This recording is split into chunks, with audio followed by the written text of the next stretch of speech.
제가 생각할 때는요, 언제부턴가 우리 모두가 물질 만능주의 혹은 물질 앞에서 그걸 극복하지 못하는 사람이 돼버린 것 같습니다. 예를 들어 세월호 사건도 그렇고요.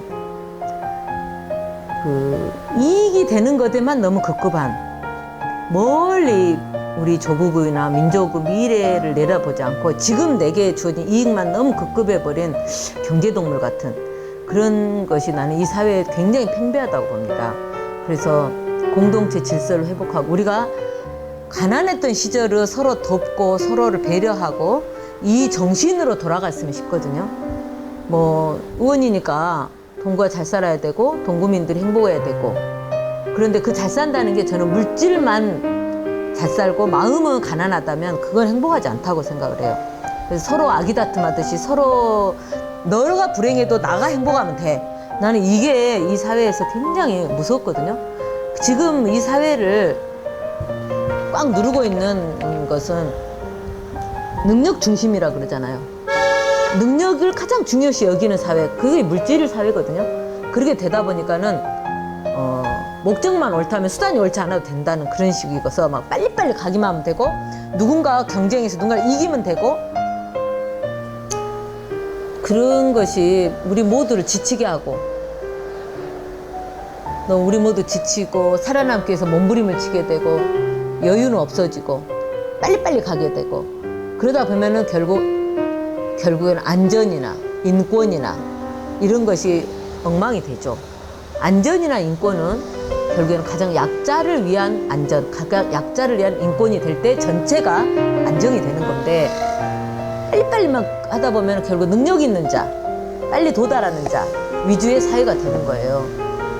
근데 다수가 그것을 알면서도 내가 노력하면 되겠지? 라는 생각으로 그것이 옳지 않아 라고 말하지 않고 계속 가는 거죠.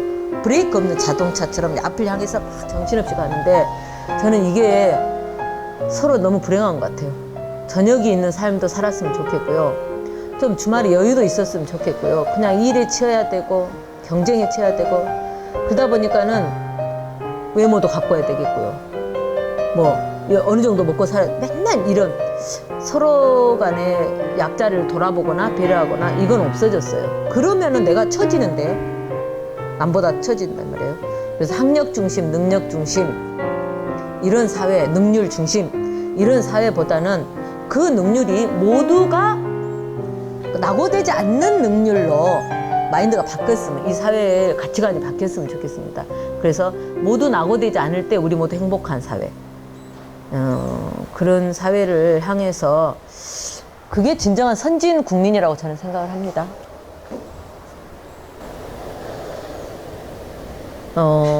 이슈 파이팅이요. 우리들이 좀 시민들이 주체적이었으면 좋겠다. 우리 시민들이 좀 뭐랄까요, 건강한 상식에 기반을 둔 주체 시민이 되자, 주체적인 삶을 살아가자, 그런 얘기를 하고 싶습니다. 동구는 구도시예요. 구도심이에요. 누가 봐도. 그리고 구도심이고, 그러다 보니까는 나이 드신 분들이 많이 삽니다. 결국 이 두 가지 문제를 해결해야 돼요. 노인 친화도시, 그 다음에 정체된 구도심 문제. 근데 이제 동구에가 특별하게 문화 전당이 들어서고요. 미술관, 갤러리 이런 게 동구에 많습니다. 그렇다면은 동구 문제는 결국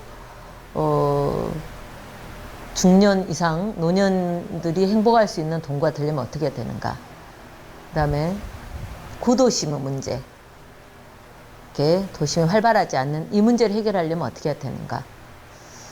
그거하고 문화적으로 많은 시설이 동구에 있는데, 그러면 이 두 개의 동구에 있는 어떤 이렇게 좀 약점이라면 약점일 수 있는 이 두 개와 문화를 접목해야 되지 않을까요?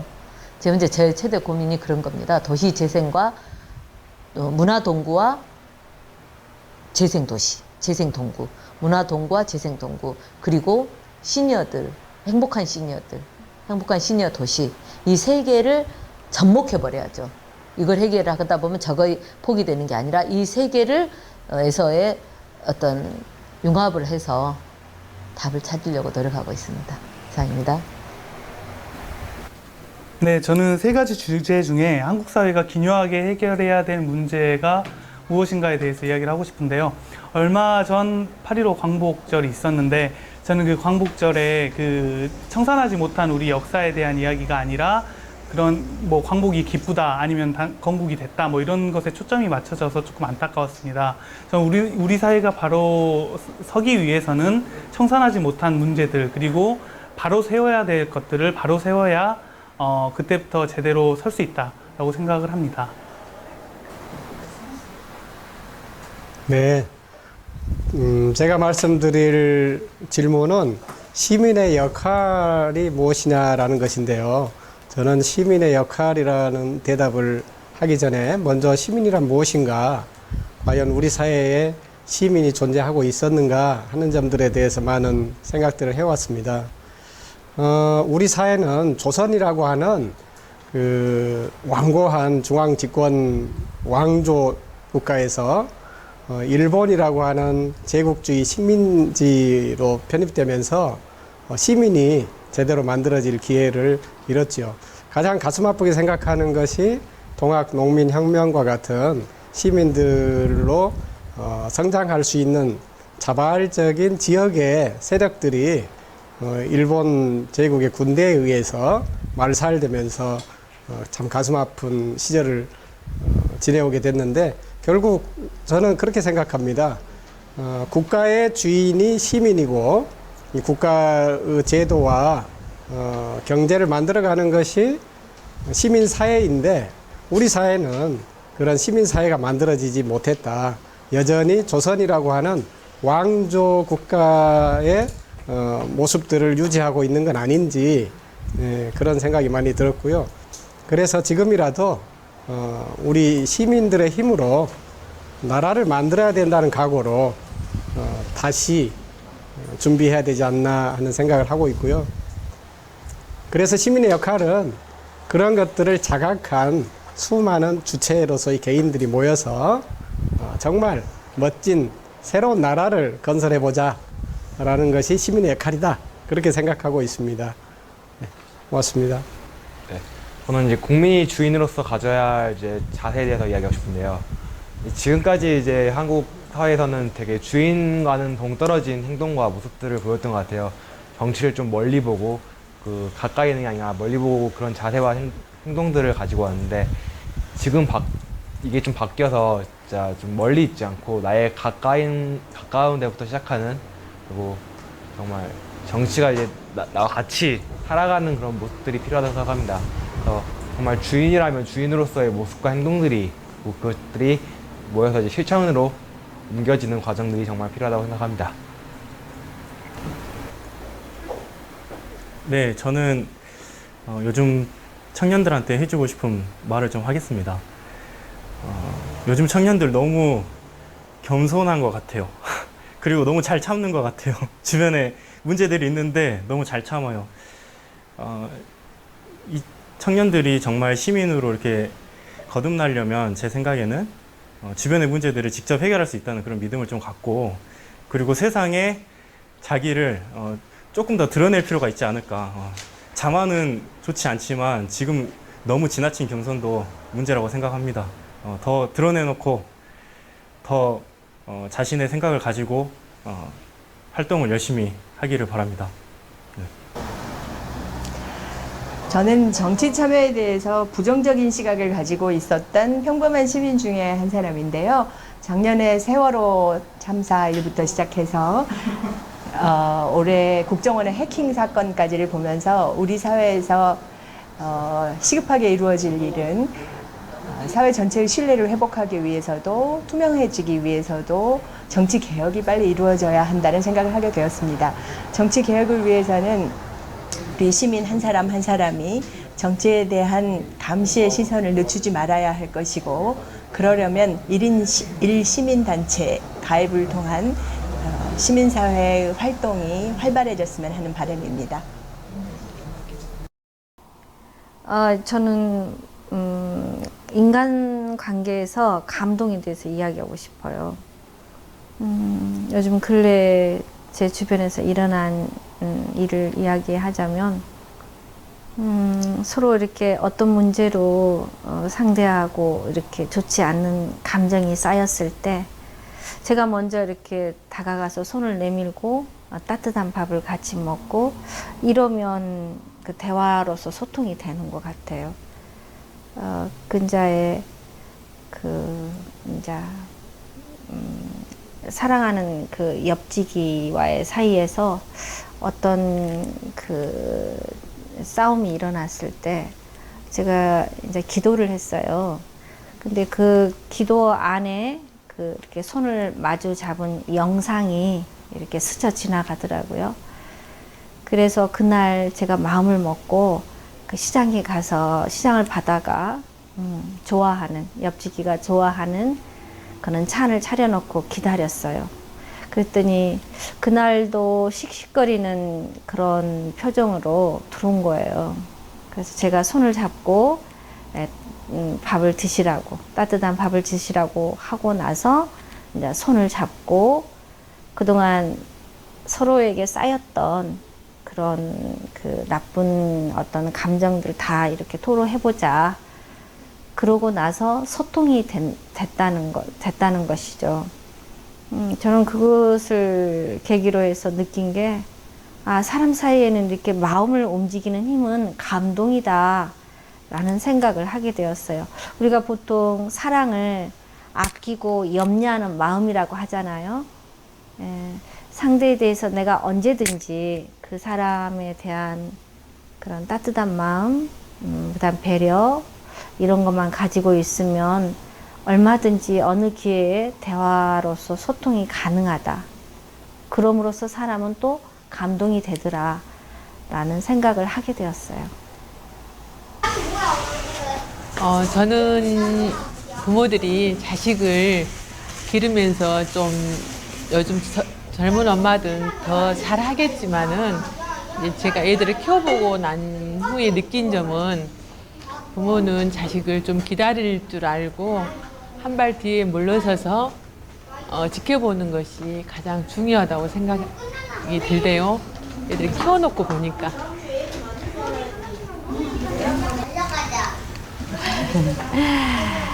글쎄요, 이 교육에 대해서 얘기를 하라 하면은 제가 늦둥이 엄마인데, 우리 60년대식 교육 방식을 그대로 지금도 하는 것 같아서 참 안타깝고, 애들은 요즘 많이 바뀌었고 멀티로 많이 바뀐 것 같은데 교육 방법도 바뀌었으면 좋겠는데, 교육 방식은 그대로이고 애들 보고 문제만 계속 있다고 그러는데, 방법을 좀 바꿔서, 저는 요즘 예전엔가 KBS 방송국에서 거꾸로 수업이라는 그 프로그램을 보고 상당히 감동을 해서 날을 새서 다 봤던 기억이 나는데요. 우리 교육 방법이 그런 식으로 좀 바뀌면은 그 말 그대로 ADHD 그런 애들이 없을 것 같아요. 그 교육 방식을 하게 되면은. 근데 예전 교육 방식으로 하다 보니까 요즘 애들이 산만하네 뭐하네 해가지고 계속 문제 제기를 하는 것 같은데, 방법을 그렇게 바꿔준다면 훨씬 요즘 애들이 공부를 좀 즐겁게 재밌게 할 수 있지 않을까라고 생각을 합니다. 네, 안녕하세요. 이 말은 교육감님께 꼭 전달하고 싶은 말이 있는데요. 그건 뭐냐면, 아까 전에 인터뷰했던 내용도 있지만은 제가 예전에 그 교육청에 전화를 한번 해본 적이 있는데, 전혀 광주는 그 거꾸로 수업에 대해서 생각을 안 하고 계신 것 같더라고요. 광주가 너무 그 조심스럽게 교육에 대해서 다가가는 것 같은데, 조금은 우리 교육감님의 그런 부분을 좀 생각하셔서 교육을, 광주 교육을 우리 대한민국 선구자적인 역할을 좀 해주셨으면 좋겠는데 이미 타도시는 이미 이렇게 조금씩 시행을 하고 그거에 대해서 생각을 해보시는 것 같더라고요. 교육감님 부탁드립니다. 거꾸로 수업 고려해 주십시오. 예, 안녕하세요. 저는 광주 독립영화협회 대표 조재형입니다. 제가 오늘 이제 하나 말씀드리고 싶은 것은 광주의 영화인들이 좀 하나로 뭉쳤으면 하는 이런 바람을 좀 이야기를 하고 싶네요. 광주에는 지금 크게 그냥 4가지 영화제가 있습니다. 뭐 국제영화제도 있고, 인권영화제, 독립영화제, 여성영화제. 이런 4가지 영화제가 있는데, 저는 이 영화제들이 하나로 좀 뭉쳐서 하나로 뭉쳐서 좀 영화제가 좀 개최되면 어떨까 하는 생각입니다. 분명히 인권이나 여성이나 독립영화제 각자의 자기 영화제에 맞는 성격과 위상이 있을 거라고 생각을 합니다. 분명히 그 역할들은 충분히 하고 있고요. 제가 말씀드리는 거는 이게 물리적인 통합이 아닌 각자 영화제들의 성격을 잘 살리면서 하나로 좀 뭉쳐서 관객들과 만났으면 하는 바람입니다. 이랬을 때 지금 미약한 광주 영화인들의 역량 이런 부분들도 연대를 통해서 충분히 더 강화할 수도 있고, 또한 이 영화인들이 연대에서 한 목소리를 냈었을 때 저희들이 지원이라든가 아니면은 광주 시라든가 문화재단이나 이럴 때 저희 영화인들에게 조금 더 많은 지원들이 있지 않을까, 연대에서 목소리를 내면은 하는 생각입니다. 네, 이상입니다. 청년 실업 문제로 이야기하고 싶어요. 우리 애가 20대가 되니까 그 전부터 고등학교 다닐 때부터 위기감이 느껴지더라고요. 청년들이 대학을 졸업을 해도, 아무리 멋있는 대학을 졸업을 하고 해도 다 실업자로 남거나 아니면 있는 직장도 다 비정규직인 거죠. 우리 학교 다닐 때는 비정규직이 없었거든요. 그래서 그 비정규직 밖에 없는 이 청년들의 실업 문제가 너무너무 심각하고, 그 삶이, 청년들의 삶이 너무 척박해서 그게 제일 안타까워요. 그래서 우리 애가 커가니까 그게 피부에 와닿고, 우리 사회가 노동하는 만큼 제대로 대우받고, 그리고 사람들이 어느 정도만 일을 해도 편안하게 살 수 있는 사회가 왔으면 좋겠어요.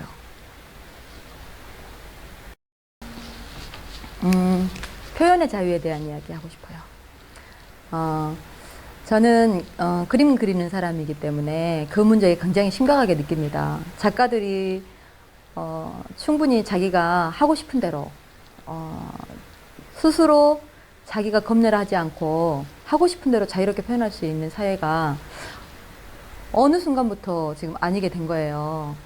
어느 작가는 자기 그림을 출력해가지고 거리에 뿌렸다고 가택 수사가 들어오고, 그러는 것들이 신문지상에 알려지면서 다른 작가들도 나는 어디까지 표현해야 되지? 이런 생각을 하게 하는 거죠. 그게 표현의 자유를 억압받는 거거든요. 작가들이 창의적으로 상상하고 자유롭게 자기 이야기를 할 수 있는 그런 사회가 민주주의의 사회인데, 어찌된 게 되게 거꾸로 가고 있는 것 같아요. 그래서 그 작가들한테 온전한 자유를 달라, 이렇게 이야기하고 싶습니다. 저는 조선대학교를 졸업해서 어렸을 때 대학을 다닐 때는 그 푸른 길이, 지금의 푸른 길이 그냥 철도였죠. 예, 그래서 그 철도에 대한 기억이 상당히 많아요. 그때 우리 대학교 1학년 들어가고 2학년 들어갔을 때 교련? 이런 게 있었어요. 뭐라 하더라, 대학생들이 하는 것이 있었는데, 그래가지고 약간 군대 가서 훈련 받는 것처럼 그런 게 있었거든요. 그래서 그거 하러 논산인가 어디를 들어가야 되는데, 우리 말하자면 그걸 반대하는 우리 친구들이 가다가 이렇게 열차에서 막 뛰어내리기도 하고, 열차를 점거해갖고 막 가기도 하고 그랬거든요. 그 사건도 있고, 또 이제 누구나 다 알다시피 누가 열차에 치여 죽었다더라 이런 이야기들이 있고, 저는 그래서 푸른 길이 이렇게 기차 선로가 없어지고 푸른 길이 됐을 때 상당히 관심이 있었어요. 어떻게 변화될지. 저는 이제 다른 사례는 모르고 있었기 때문에. 그런데 푸른 길이 생기기 전에 제가 지금의 교대 앞에 있는 마트, 그쪽 근처에서 교대 앞에 있는 아트 근처에서 네, 그 나무 심기 행사를 하는 데를 갔었어요. 그 당시에 아마 환경단체 뭐 이쪽에서 진행을 하던 거였었는데 나무 심기 행사를 했는데 그 나무가 지금 그렇게 우거졌는지 그거는 제가 장담을 못 하겠어요. 그때 심었었고 그리고 나서 또 제가 푸른길 옆에 있는 학교 아니 지역아동센터로 수업을 갔던 장산초등학교 근처에 그 기억이 있고 또 하나는 지금 이제 남강주에 그 기차 그 두 동이 있잖아요. 기차 그 객실 그 객실이 처음에 있었을 때 무슨 남강주 시장을 뭐 어떻게 바꾸는 그런 어떤 프로그램이 하나 있었는데 그 프로그램에 그때는 어렸던 우리 애들하고 같이 참가해서 그 기차 안에서 자본 기억이 있거든요. 자고 아침에 눈을 떴더니 그 기차 주변에 수없이 많은 그 어르신들, 할머니들이 오셔가지고 조금씩 집가심 같은 걸 팔고 있는, 그래서 정말 갑자기 자고 일어났더니 신세계가 펼쳐지는 듯한, 그래서 우리 아이들이 그때 그 어르신들 보라고 막 사물놀이도 하고 막 댄스 공연도 하고 막 그랬었거든요. 그래서 그게 기억이 나고요. 지금 푸른길 참 좋아해요. 지금 저는 시민상주 모임에서 활동을 하면서 그 천일순례를 도는데 푸른길에서 한다 그러면 대부분 시간을 내서 가게 되더라고요. 지금 광주에 이런 공간이 되게 많아요. 참 행복한 일이죠. 어디 지자체에서 돈을 댔든 뭐 나라에서 돈을 댔든 그렇게 그 시민들을 위한 공간을 만들어서 그 공간에서 여러 그 시민들이 즐길 수 있고 뭐 자기 자신의 건강을 위해서 뭔가 운동이라든지 이런 것도 할 수 있고 또 젊은 친구들은 데이트도 할 수 있고 또 나가서 뭐 그 근처에서 술이라도 한 잔 맥주 캔이라도 사다가 먹을 수 있고 막 이런 거. 그래서 그런 시민 공간에서 이런 그 시민 마이크 같은 걸 한다든지 뭐 그전에는 통통장터 이런 것들이 열렸었는데 그런 것들이 계속 이루어지면서 마을에 대한 관심도 높아지고 이웃 간에 서로 이렇게 공동체감도 형성하고 이런 거 되게 좋은 일이라고 생각해요. 그래서 푸른길이 지금처럼 그렇게 우거진 그 상태로 계속 유지됐으면 좋겠고 뭐 지하철 2호선을 그쪽 밑으로 뚫느니 어쩌니 뭐 그런 이야기들이 오고 가는데 택도 없는 소리입니다. 그래서 시민들이 좀 더 이용할 수 있고 계속 이 추억을 가져갈 수 있는 그런 푸른 길로 남았으면 좋겠고요. 더불어서 많은 시민들이 아직 해결되지 않은 세월호에 대한 이야기들을 잊지 말고 저희들이 천일순례를 갈 때 이렇게 함께 해주시고 응원해 주시고 모든 문제의 진실이 밝혀질 때까지 같이 지켜봐 주셨으면 감사합니다. 처음 세월호 사건이 터졌을 때 아침에 인터넷으로 보게 됐는데 전원 구조라는 말이 떴을 때 안 믿어졌어요. 그리고 이제 전원 구조라는 말이 믿어지진 않았지만 일하고 이제 일 마치고 집에 와서 뉴스를 봤는데 그때 초창기에는 뉴스가 첫 번째에는 나왔거든요. 어부 아저씨가 하는 말. 그 어부 아저씨가 하는 말이 세월호가 2시간 넘게 서 있었다는 게 의심이 많이 갔었어요. 그리고 계속 구조한다, 뭐 한다, 뉴스에서 같은 얘기만 반복하고 이거는 제대로 구조를 못하는 그런 게 느껴지더라고요. 지금 계속 정부가 하는 걸 보면 이건 절대 진실을 이제 감추기만 하고 진실을 어떻게 해주려고 이제 그런 게 없으니까 이건 가망이 없고 또 정권 자체밖에 없다는 그런 생각이 듭니다. 말하기가 제가 걷는 걸 걸어야 하는데 사람 만나는 게 더 좋고 혼자 걷는 것보다는 혼자 걷기는 힘들고 사람 만나는 게 좋고 또 이제 말하자면 세월호 그 천일순례 걷기를 믿고 걸으면 그래도 조금이라도 이제 다른 분들이 찾아볼지 기억할 수 있으니까 그래서 제가 그냥 이제 사람들 만나고 싶고 그런 이유로 계속 갔습니다. 안녕하세요. 예. 동구 지산동에 살고 있는 시민 김지인입니다. 저는 마을 이야기를 하고 싶은데요. 특히 이제 마을 이야기에서도 동구가 동구 이야기고요. 동구 안에서도 가장 핫한 이슈 중에 하나가 재개발과 관련된 이야기입니다. 아마도 광주가 5개 구가 상당히 재개발을 활발하게 진행을 하고 있는데 그 중에서도 동구가 아마 재개발 관련해서 확정 또는 계획 진행 중인 재개발 구역이 가장 많은 지역이 지금 동구 지역입니다.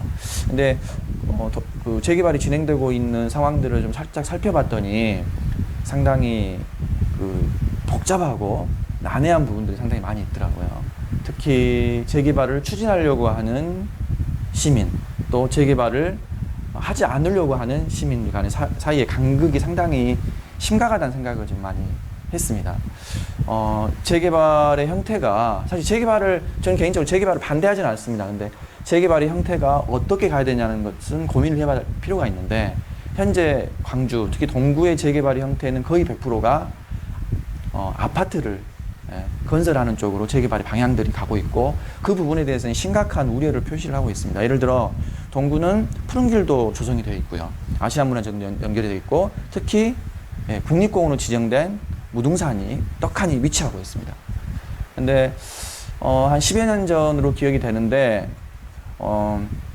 광주를 들어오는 관문인 우남동이 5층짜리 아파트가 재개발이 되면서 뭐 20층, 30층의 고층 아파트가 들어오면서 사실은 광주의 미관을 해쳤다라고 상당히 언론에서도 또 시민들도 각성을 했던 적이 있었습니다. 근데 뭐 불과 그것이 뭐 한 10여 년밖에 지나지 않았는데도 불구하고 벌써 지금 동구의 재개발이 아파트 중심으로 이루어지게 된다면 아마도 무등산의 어떤 경관 또는 시민들이 볼 수 있는 조망권을 해치는 상황들이 발생하지 않을까라고 하는 우려가 있고요.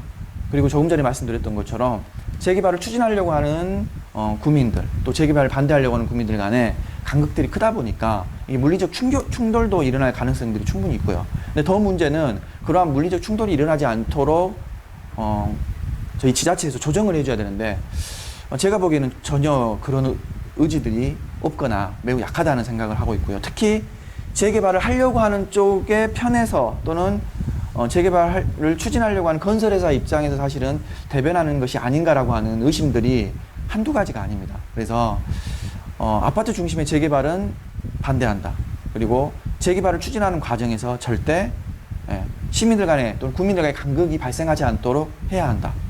그리고 지속 가능한 동구의 모습들을 갖추기 위한 특히 걷고 싶은 동구의 모습을 갖추기 위한 재개발이 이루어져야 된다.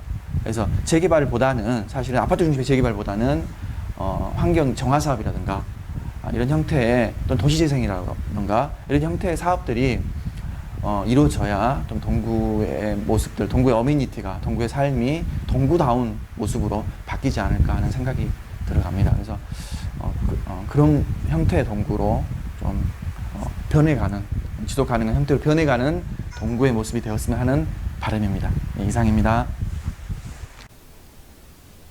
저는 진로 탐색에 대한 얘기를 하고 싶습니다. 많은 아이들이 고등학교 가기 전까지도 자신이 무슨 과목을 잘하는지도 모르고 어떤 꿈을 가져야 하는지도 모르는 아이들이 많아서 중학교에서 조금 더 자기 진로를 찾을 수 있게 구체적으로 진로 탐색 같은 여부 활동을 많이 넣어줬으면 좋겠습니다. 네, 저는 독서에 대한 이야기를 하고 싶습니다.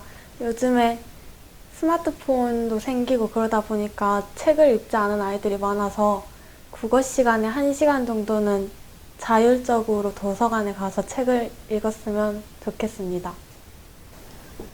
세상 사는 게 힘들지요.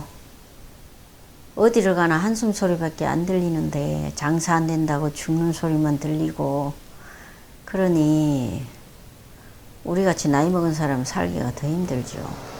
돈도 없고 이렇게 살기 힘든 게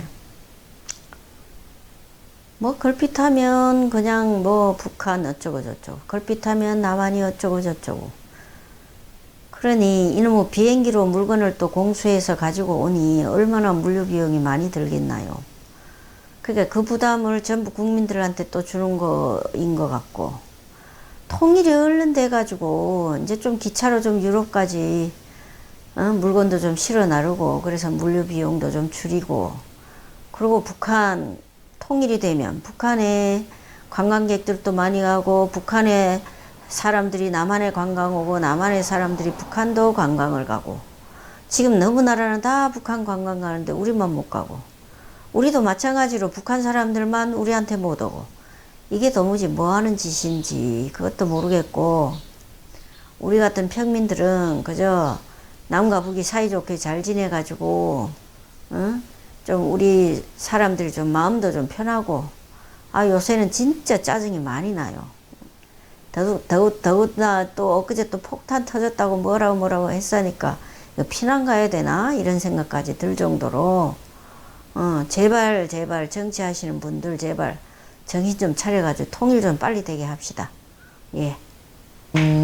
부릉기를 또 다른 데로도 더 만들었으면 좋겠다고. 여보세요? 네. 어때? 기분이 좋고 상쾌하고.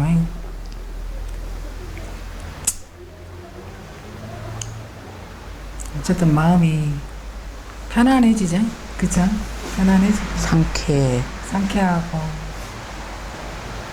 도시 속에 있는 것보다는 훨씬 몸이 가뿐해지는 느낌. 그래요.